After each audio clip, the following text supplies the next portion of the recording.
Hurricane, I'm gonna take you higher.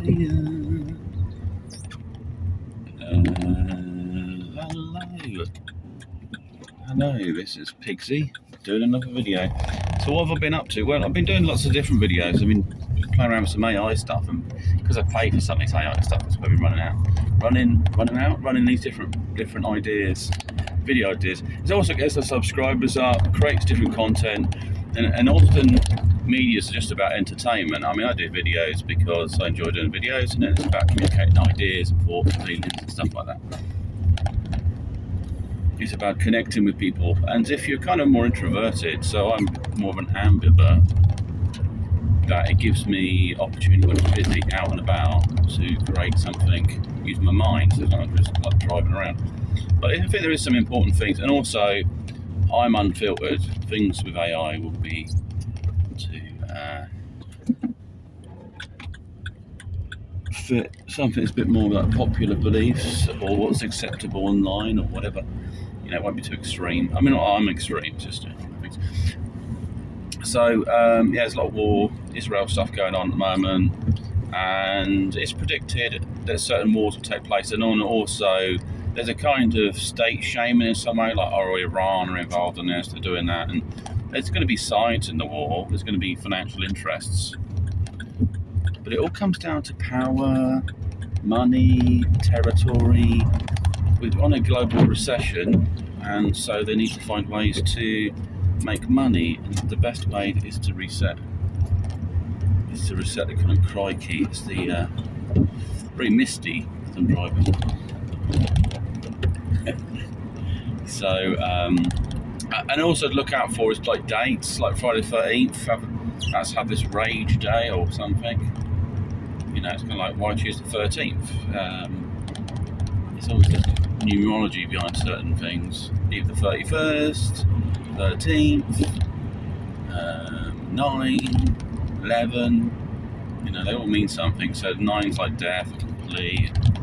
11 relates to heaven, so sending people to heaven basically, or some sort of announcement that way. 13 can be 1 and the 3 add together 4. I think that's more within material or elements. Yeah, because 6 and likely 4. So they might be the opposites to each other, a bit like 7 and 11. The different material aspects. Or maybe it means money, I don't know. I have to look. It's interesting, numerology. It definitely has some valid meanings behind it, because it keeps turning up. That's just being aware of them patterns. Even if you don't believe in it, you think, well, okay, that could be significant. So maybe I need to take note of this situation or this event, just to be more aware of it, what's going on. So yeah, it's a shame. The civilians suffer, and their land will be taken. New measures will be taken. I mean, before it was Israel, before it was Palestine, it was Canaan. The land belonged to the Canaanites. And what does it say about getting rid of them? That's basically what it says. You know, basically kill them off. And so that land's always been like that. So they need to really amalgamate cultures to move forward, but they're not. They're going to say, this is the way we are, this is the way we are. We're not very diverse, even though we tell people we are. There was lots of things on the YouTube about using advertising Tel Aviv, about going there, how wonderful it is, how diverse it is, how vibrant it is. You know, and then what we're looking at now, we're looking at a war zone. So personally, I think I avoid places that are known for war, because I can't be sure what's going to break out and when, especially if it's I guess if it's in a recession, yes, it's going to be a hot zone, certain areas of the world, because they don't take a lot to be set off and situations occur. But I think when there's financially it's in a better situation, then it tends to be less sensitive in that way. You're more like distracted by the money and whatnot. So it's interesting how it all play out. will be moving towards a global war. This is why we shouldn't get involved in it, because it's not like, I mean, the media will keep telling you that it's one-sided, and basically, yeah, it's terrible whatever's going on, but it's not one-sided. It doesn't give you the right to blow an apartment block up because you think there could be someone that's a potential terrorist. And like one person against hundreds of people, just kill them all. It's about punishing them. It's about causing collateral damage. It's all about ego and views, and basically we might be looking at places they can, if we bomb the hell out of that, we can take over that in the future. That's NASA there, we can take that land. And we had this before with some of these Iraq wars. They were hitting grain storage places that feed people. It's like, well, they say, oh, that's because the Taliban might be using it or something. And what about all the innocent people that need to eat? Don't they get any say in this? They don't. So watch civilians be walking around with guns all the time, just in case the state wants to execute them. I mean, that's probably what would happen. I mean, this is kind of why America have guns, so they can protect themselves. That's what it is. And it also feeds in the narrative of guns are good, war. You know, it create the culture, but it's not in the interest. And I mean, Israel has a massive influence in America to the point I'd say that is the old Israel now, because the financial system, politicians, just hear what they're saying. We stand by them, or we're part of this. I'm part, Jew. Anyone to come out and say stuff just basically to get on side with it. And it's all about, like I say, but fundamentally it's not religion, it's money. And the problem is, because throughout history, religion has been used as a scapegoat, religion has become corrupted. I wouldn't say that what people read is the actual true word. It's like some different version that basically advocates war's okay under certain situations, and it's like the guide or manual to the state, basically support the state, because otherwise the religion can't exist if it's counterproductive to the state, because the state will turn around and say, well, we don't want people chanting peace, happiness and love and avoiding these things. But the thing is, there's bigger, if humans need something to resist against, so basically like where you've got Palestine, you've got Israel, it's an opportunity to create money, because the resistance between the two forces and these negative polarizations are sort of used, predicted patterns of war and things like that, and how capitalism fits in. But they could be used constructively against some resistance, like two countries competing for technology or the space race or other things. There's other ways we can compete that don't involve execution of each other. I mean, really, that's possibly what we need to do is some sort of so we talk about things like the United Nations, but you need something that unifies countries under an agreement in a way that they have common laws and practices that they work with.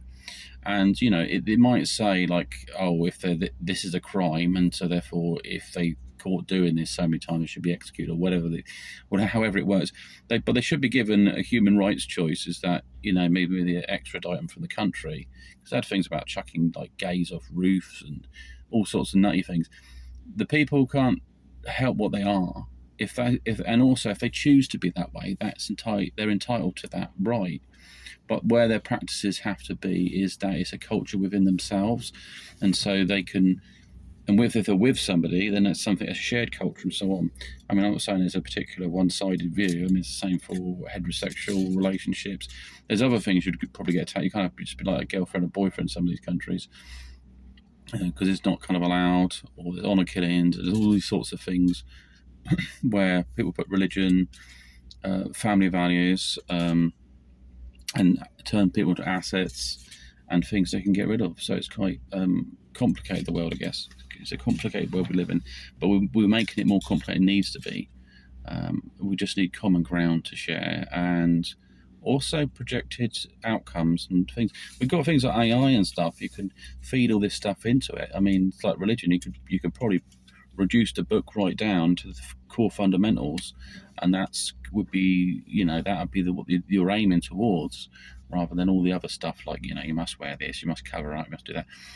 The fundamentals are kind of in moderation, basically dressing in moderation, dressing to fit in with the culture, and that culture might vary depending on where you are. But because it can be applied in so many different ways, that's why it's open to people to say, well, you broke the rules, so therefore we got to do this. But it's just silly stuff. People have the right to exist. They quote God, and they have to act on his behalf, or because for some reason he won't step in, because it's all about he doing stuff to force this narrative, and this is what they believe, and anyone who doesn't do that gets killed. That doesn't sound like any God. It sounds like some mad ideas. But I think the other reality is that we're polarized to believe in good and evil, and there's a big grey area. If you see in nature, you might get animals have to kill other animals to survive, but that equally can show forms of compassion. So it's a bit of a complicated scenario in that sense.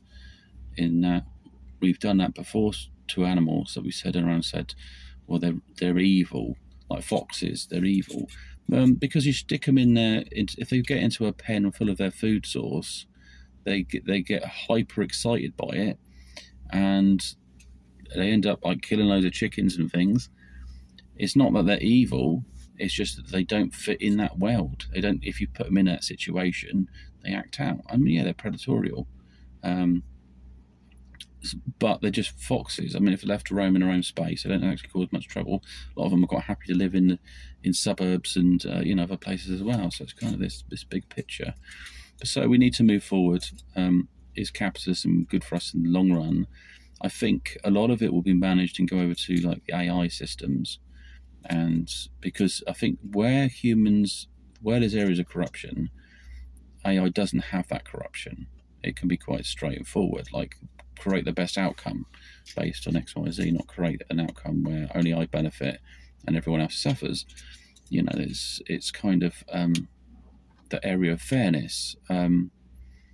Or how can this be more efficient, or these sorts of practices and can be done in a society that work better. Anyway, I'm going to do some shopping now. I hope you enjoyed the video. Oh, I was going to say I probably might do some other experiments with my channel. So I might do another channel altogether. I'm looking at that. I might do something like a big MGTOW. And it's just really things, because the great thing with like AI sort of making videos is that you can compile stuff that might take you a while to get through websites, and it will knock it out in 15 minutes. So it's easy doing. Like this is one of the reasons why I do the videos in the car, because there's less editing. It's raw. There's no script behind it. It's not about controlling you. It's like opinions just flowing out of a brain. And it's, like I say, raw engagement. That's what it is there. And like I say, it's always a low budget, low method of knocking them out, and not spending hours trying to do it, because I'm not trying to necessarily make a massive business out of YouTube, because it depends who subscribes, and also that's control the algorithm as well. Anyway, so peace on off, have a great one, and speak to you soon. Bye.